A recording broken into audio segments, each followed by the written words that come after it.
Alright, ladies and gentlemen, welcome back to another one of my infrequent integral videos. I've been pretty busy preparing for college, so can't pump out a lot of videos, don't have the time, but hopefully I can get back on track later. So this is the integral I came up with this time. It's another variation on the log trig integrals, but each one that I've done on my channel has like a different answer, so they don't give, the same sort of boring answer structure or result structure, whatever. So it's really not much else I have to say, so I'm just going to start. I will tell you that,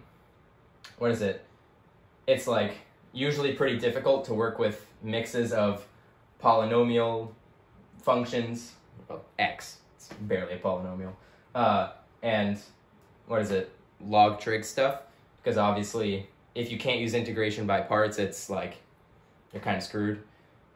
But fortunately, this is a non-elementary integral, so we have other tools available to us. So I'm just going to get right in, start solving it. So I will say that, after solving it, I realized that it's actually easier to work with the version of this integral that's ln cosine x instead of sine x.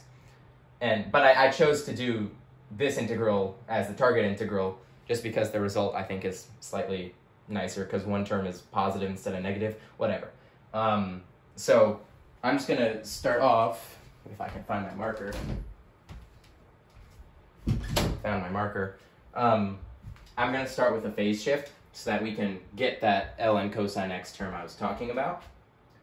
So we know that this is how we do our phase shift.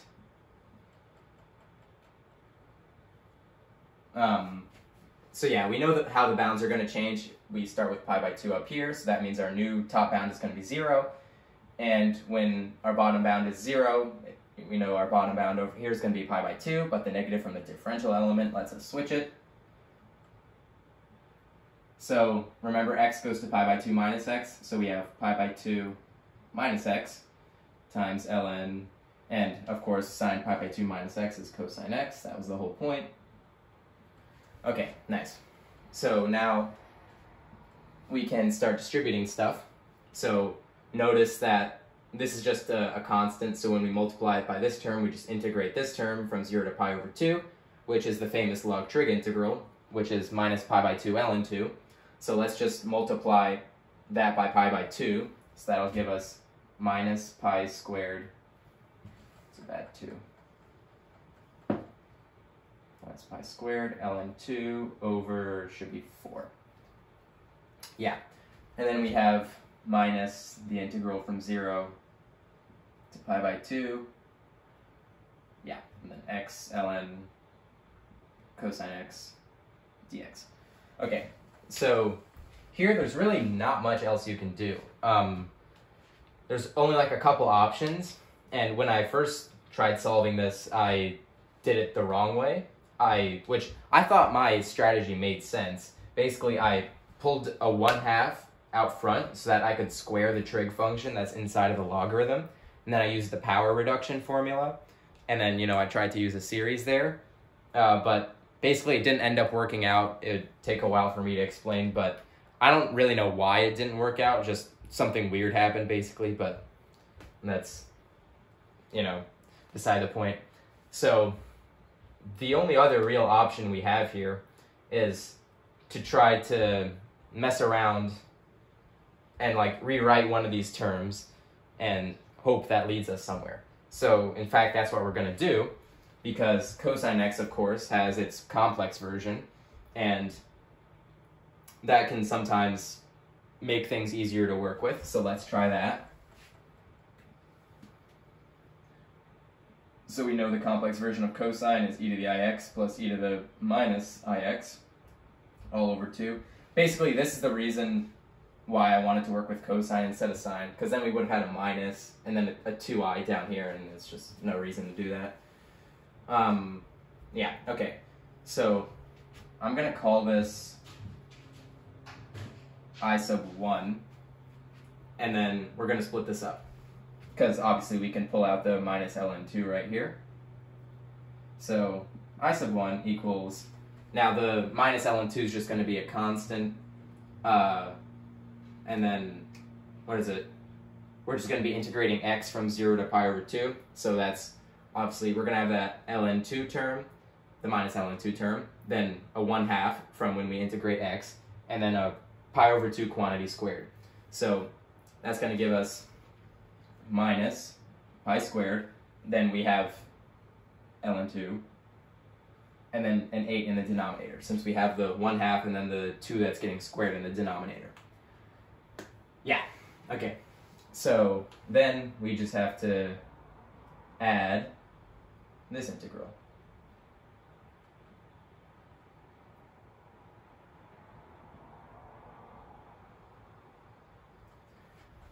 All right, but notice that these terms are pretty similar, so we just want to combine the like terms as early as possible. So I'm just gonna remove this, and keep in mind we are subtracting I sub 1.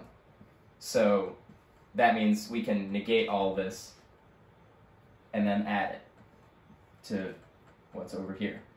So when we add this to that, obviously we're just going to get an 8 over here. And then we just have to subtract the integral from 0 to pi over 2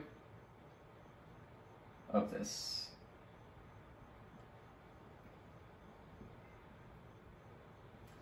Okay, nice. So that's what we've got.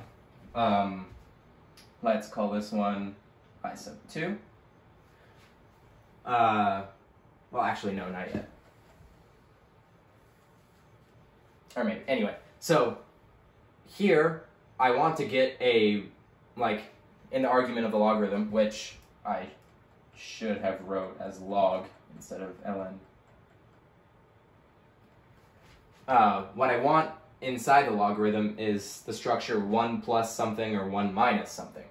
So let's multiply the integrand, or not the integrand, the argument of the logarithm by e to the ix, and also divide it by e to the ix. So if we multiply this by e to the ix, we have e to the I2x plus 1, which I can rewrite as just 1 plus e to the I2x. Or e to the I2ix, and then divide by e to the ix. Of course, you could see if you just divide that out, you'll get what we started with. Let me make sure we're still recording. Okay.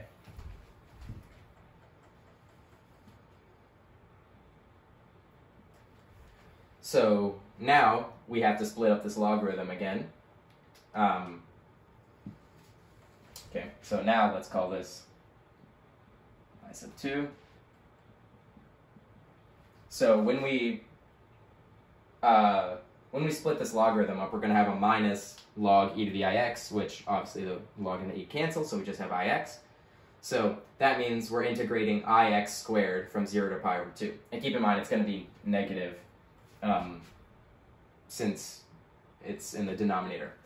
So anyway, we're going to have an I for sure, and then we're going to have a 1/3 that comes from integrating x squared, and then we have to cube the quantity pi by 2, which will obviously give us pi cubed, and then an 8 will come down into the denominator to give us 24. Okay? Then we just add the integral that's left.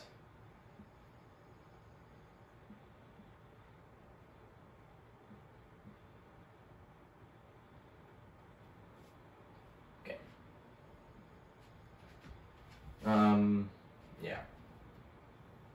And we'll call this one I sub 3.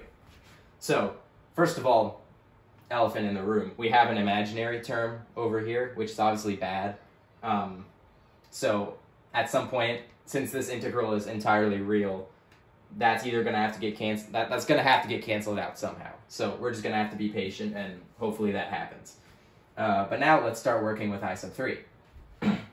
One thing I want to remind everyone, so now, you should have already known what I was trying to do by manipulating the structure of the logarithm, but in case it isn't obvious, now it should be. Remember that 1 over 1 plus x equals the sum from 0 to infinity, minus 1 at the end, times x to the n. Yeah, I'm using x pretty loosely here because that is actually the term we're integrating with respect to. But remember, x can be like anything, like as long as its absolute value is always less than or equal to 1. Which I will tell you, frankly, I'm not sure how this works because notice our x here is e to the 2ix, and I don't know like how that applies to complex numbers because I know that e to the 2ix, its absolute value, its modulus, is always 1 because it's a unit circle. But, I just always, like, I haven't taught myself that, whether that's legal or not. But in this case, I know it works, so I'm just going to do it. But if any of you know about that, feel free to leave it in the comments if you're allowed to do this for, like, any complex number, even for modulus greater than 1, or if absolute value and if the absolute value in the sums in the geometric series are interchangeable with the modulus in complex numbers. If that's true or not, tell me. Okay, so, but obviously we have a logarithm, so that means we have to integrate both sides with respect to this x, this ratio term. So,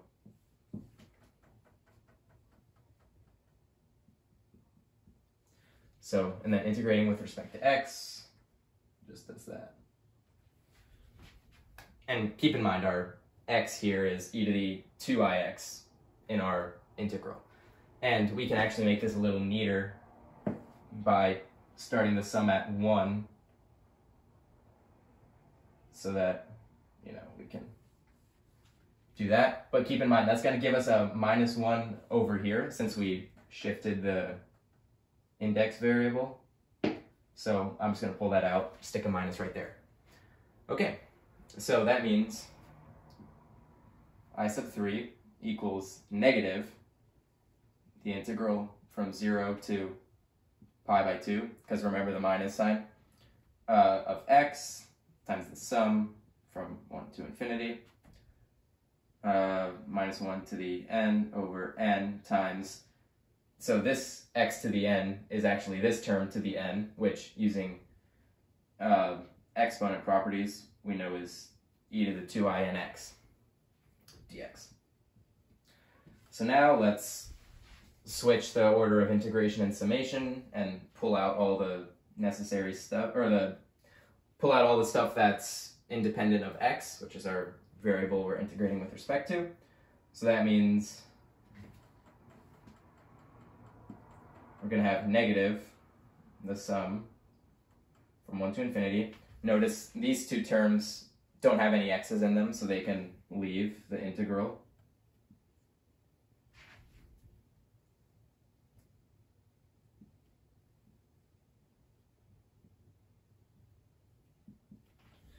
Great, so now this is what we've got, and this is actually an easily solvable integral with integration by parts, which was kind of the whole point. We use this geometric series expansion and then get the logarithm series, and then yeah, we have something that we can actually solve in an elementary fashion, but we're still going to have to do sums at the end. But that's fine. Anyway, so let's call this I sub 4. Now, I sub 4 equals, so we're just going to do integration by parts here. So x e to 2inx over 2in. I'm not going to explain what's happening here. This should be all fairly obvious. So we got to evaluate it from these two bounds. I put x equals just because we have an n in here, so it could be confusing. At 0, obviously this x term will go to 0, so we don't have to worry about that. At pi by 2, this e to the 2inx will go like the, pi over 2, and the 2 will just turn into pi. So we'll have e to the I n pi. Or no, e to the I pi n, yes. So this will turn into e to the I pi n. And then the x will go to a pi by 2, which will put a pi up here and a 4 down here. Nice. Then we subtract 1 over 2in, because that's what happens when we were integrating this term. Integral of v du, obviously. So now basically we just have to integrate this again, but now we're just going to get another one of these terms. So basically this is going to get squared, and so that means that 2 is going to turn to a 4, the n is going to go to an n squared, and the I is going to go to a the I squared is going to go to a -1, which will cancel out the minus sign out front over here. So this should be a 4n squared. And then we just have to evaluate this term now from pi by 2 to 0, which we know at pi by 2 it turns into this, and at 0 it's going to be 1. So that means we have this. Okay, so that's what I sub 4 equals to. But now we're going to pull all this stuff into the sum. So, we're going to have I sub 3 over here.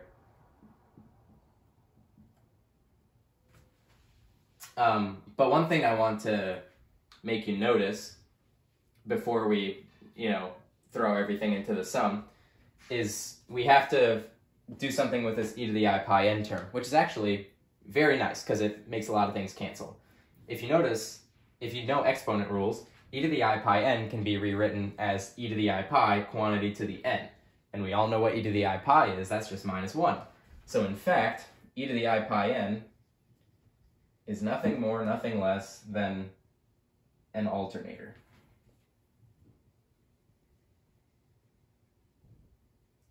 Which obviously you see where this is going because we already have an alternator in our sum. So okay, let's do some distribution. I'm glad I remember this negative. Let's hope I don't mess up. Okay, so for the first one. So from 1 to infinity. Okay, so we got 3 terms here. This one, and when these two combine. So anyway, so this -1 to the n over n has to get distributed to everything. So first we're going to distribute it to this. So the -1 to the n and the -1 to the n will turn into -1 to the 2n, which is -1 squared to the n, which is 1 to the n, which is 1. So those two cancel. And then we have this pi over 4i, which is a constant that we're going to have to pull out. But keep in mind that 1 over I is actually negative I. So I can replace this negative and just put the I in the top. So that's going to be I pi over 4, because from the pi over 4 we still have, and it's the sum of 1 over n squared, because that's all that's left, which we know what that is, obviously. Okay, next, so we have this minus. Now we got to multiply into this.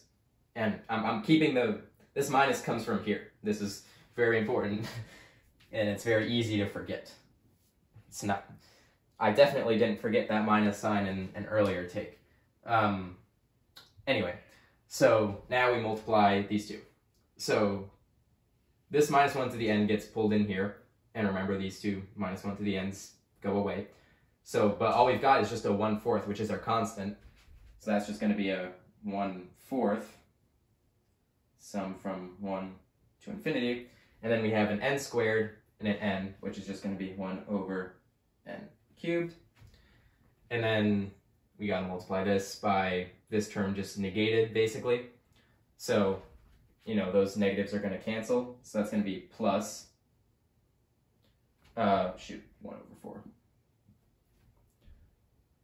Because we still have the 1/4.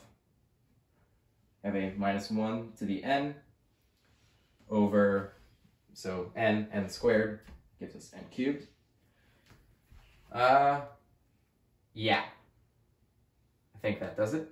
Okay, so now let's get to cracking on what these are. So we know that this is the Basel problem, which is pi squared by 6. So let's replace that with pi squared by 6 and multiply it into here. So that's going to be pi cubed, and then we're going to have a 24 down here, because we had a 4 already. Okay, now these are obviously related to zeta 3. This right here is just -1/4 of zeta 3, but this you'll recognize as the eta function, because it's got the alternator. But it's actually not quite the eta function yet. We have to actually stick a negative out here so we can put a negative inside here, and now it's the eta function, because the point is the first term's supposed to be positive. So yeah, it's actually negative 1/4 of the eta function of 3. But we know the eta function is related to the zeta function, like this. So this right here is actually equal to, so eta s equals 1 minus 2 to the 1 minus s, and s is the denominator, so 1 minus 3 is minus 2 times zeta. Okay, so this is the hardest part of the integral, actually, which is drawing zeta. So I'm going to open up my computer, look up a picture, so hopefully I can draw this properly. So I'm just going to, this is obviously, what is it, 1 minus 1/4, so that's 3/4. Okay, zeta, let's try this. Hey, that's not bad. That's actually like one of the best ones I've drawn. But now I'm going to have to draw it a couple more times. So, okay. So we related, what is it, this to zeta 3 using the eta function. Shoot. My bad. We have this minus 1/4 that has to show up. So minus 3/16. And then this is just straight up minus 1/4 zeta 3. Nothing about that is, needs to be changed. Now we can combine like terms because this is minus 1/4 zeta 3. So if we multiply by 4 here, we get 4/16. So minus 4/16 minus 3/16 is minus 7/16. So this is in fact minus 7/16. And then we have zeta 3.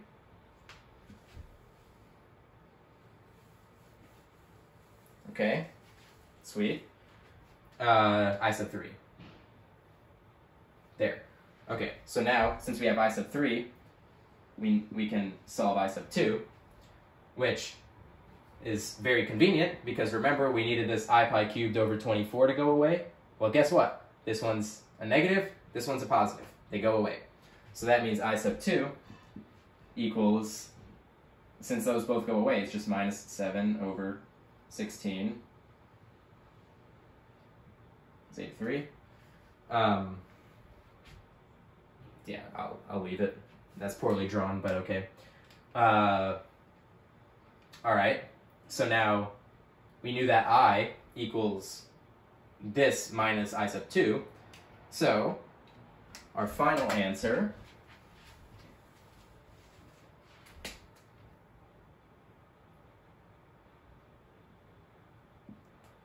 hold up, that's a ugly looking eye.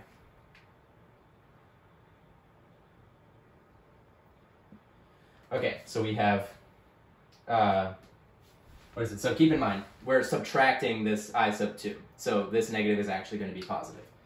So I'm going to switch the order. It's going to be that our final integral, our target integral I, is equal to 7/16 of the zeta function at 3 minus pi squared ln2 over 8. Bam. Okay, so yeah, that was the integral. It wasn't as long as the other ones on my channel, but hopefully you still enjoyed it, because again, these log trig integrals, like, you change a little bit, like you add an x, or, make ln1 plus sine x, you get an entirely different integral, which requires a different solution strategy. And yeah, I thought this was pretty cool. And on my channel, I haven't done a lot of integrals that require sums. I think a couple of them required like Catalan's constant, which was a sum, but that wasn't really that was meh. So yeah, this one, you actually needed to use the sums to solve the integral. So yeah, I thought that was neat, because I hadn't done that before on this channel. And yeah, the result is actually pretty nice. 7/16 zeta 3, not bad. Yeah, so if you want to see me draw more poorly drawn zetas, do more integrals, make sure you subscribe, like, comment, tell me what I'm doing wrong, or right if you want. But yeah, that's the solution. This is pretty nice, and thanks for watching. Bye.